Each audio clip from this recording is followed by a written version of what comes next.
After 4 miscarriages, I bought a baby off the dark web. Some women are lucky. When they conceive, their child is born safe and sound.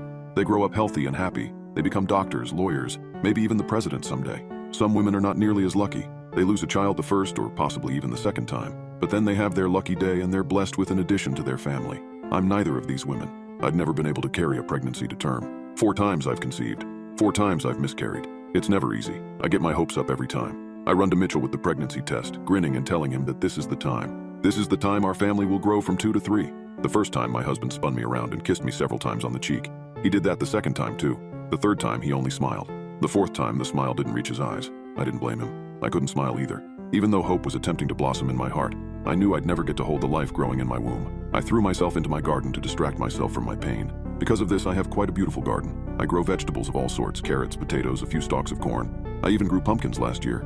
When the harvest comes around, I store what I can, and what I can't I end up giving to my neighbors. The little kid next door took the pumpkin I gave them and carved it into the perfect jack-o'-lantern. Well, mostly perfect. Its smile was lopsided. A few months ago, I was in one of my gardening chat rooms when the subject of children came up. My heart ached as I brought up what me and my husband had gone through, and everyone was so comforting. One of the other women, her screen name was Abby Loves Apples, opened up about how she'd also had several miscarriages before she'd had her twins 6 years back. Twin girls, identical in every way. They were so cute I nearly cried. If only I'd had the desire to keep trying like Abby had. I nearly signed off when I got a private message from Abby Loves Apples. I can help you have a child. Let's exchange email addresses. I can't bear seeing you suffer any longer than you have to. Of course, I assumed that she would bring up some sort of expensive medical treatment, something that my husband and I couldn't even dream of affording. Not like he'd even want to try. He was already bringing up getting my tubes tied when our tax return came in. It wasn't that at all.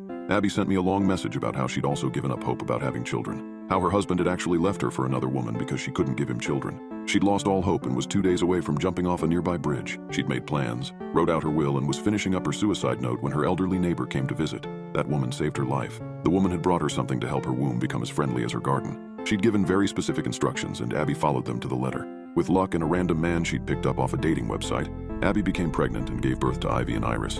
And Abby was willing to guide me through this process with no payment necessary. I needed this. I knew Mitchell would never leave me. At least I hoped he wouldn't. But I had no other option if I wanted to give birth to my children. In a week, I got a box in the mail. Abby's instructions were simple, but she insisted I had to follow them to the letter. If I didn't, not only would I lose the baby, but I would risk my life as well. Thankfully, the instructions were simple. In the box was a bag of what I can describe as something like white sand. It was so fine but had a bizarre smell, almost like copper. I was to measure out a teaspoon of this stuff and mix it with a cup of water once a day, preferably around the same time, and drink it down. I know it was stupid to drink something I got from a stranger on the internet. I was desperate.